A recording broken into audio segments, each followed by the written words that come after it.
The United States is not very internationalized. But not very is not the same as not. The Americans do have and will continue to have foreign relations, both friendly and unfriendly. With one country, those relations have been so friendly for so long that they have largely been lost in the noise of American domestic politics. Canada has many of the same features that make the United States such a rich and successful country. They're just not arranged right. Yes, the Great Lakes are in effect a series of massive waterways. The St. Lawrence River is world class. The natural harbors at Halifax and Vancouver are among the world's best. The Canadian prairies are remarkably productive. But none of these things are naturally linked together in the way that the United States' geographic blessings overlap. Canada is full of natural boons, yes, but its geographic blessings are scattered about, fracturing the country's economic, cultural, linguistic, and political systems. Daunting physical barriers break Canada into pieces, working from west to east. The first of those barriers is the Rocky Mountains.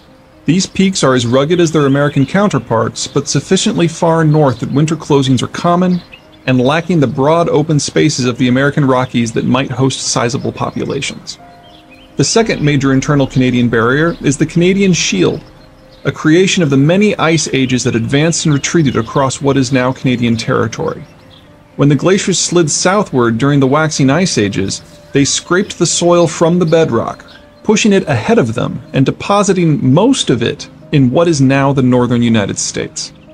Canada's shorter summers and colder winters greatly retard the process of soil formation. So now, 10 millennia later, the soils are still very thin, shallow, of low fertility, and can only support conifer forests. Clearing the region generates few improvements, as the glacial weight also cracked apart the bedrock, heavily peppering the land with rock uplifts and hundreds of thousands of small lakes. The land is wholly unsuitable for agriculture and extremely difficult to build even nominal transport corridors through. The third barrier is, somewhat ironically, a waterway. After passing by Quebec City, the St. Lawrence River in essence becomes an ever-widening bay. While this allows oceanic traffic easy access to Quebec City, it hives off eastern Canada from the mainland. These three barriers split Canada into 5 largely autonomous pieces. For all practical purposes, Vancouver is a city-state perched at the westernmost edge of Western civilization. It trades more with East Asia and the American West Coast than it does with the core Canadian population centers of Toronto and Montreal. Despite being in the geographic middle of the country, the prairie provinces are in many ways just as isolated. The Rockies sharply curtailed contact to the west, and the Canadian Shield contact to the east. Even today, there is but a single transport corridor that snakes through the 1,200 miles of Canadian Shield between Ontario and Manitoba.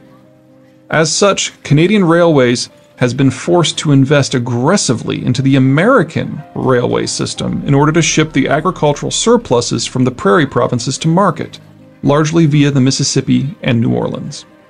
Similarly, most Albertan energy is exported south to the United States rather than west over or around the Rockies to the Pacific coast or across the trackless Shield to the Ontarian core. The cost of crossing the Shield is so high that very soon U.S. shale will displace Albertan natural gas as Ontario's fuel of choice. And the Shield isn't done. It also hives off Ontario from Quebec. There is only one multi-lane road connecting the two, the 401, which follows the shore of Lake Ontario and the St. Lawrence River for nearly its entire length.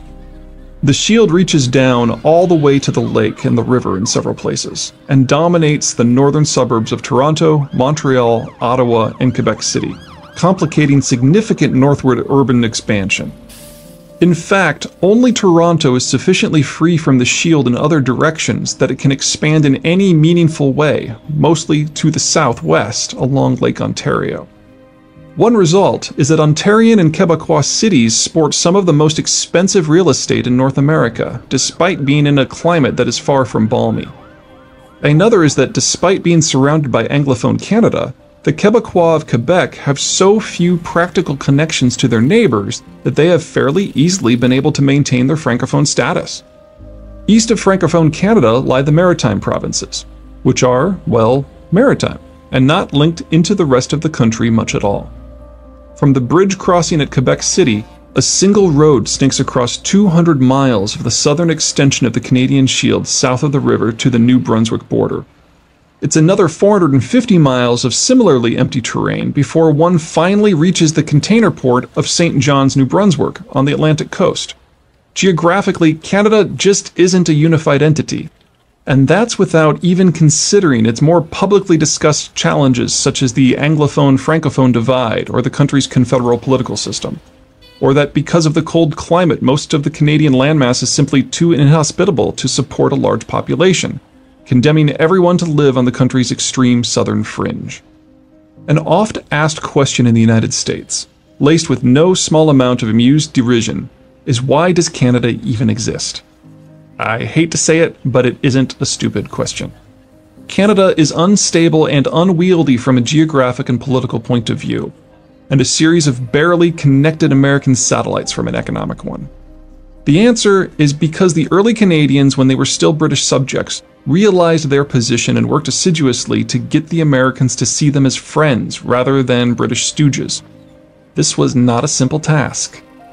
A large portion of Canadian citizens in 1800 were either of French descent or loyalist transplants from the former American colonies who held no love for their former associates.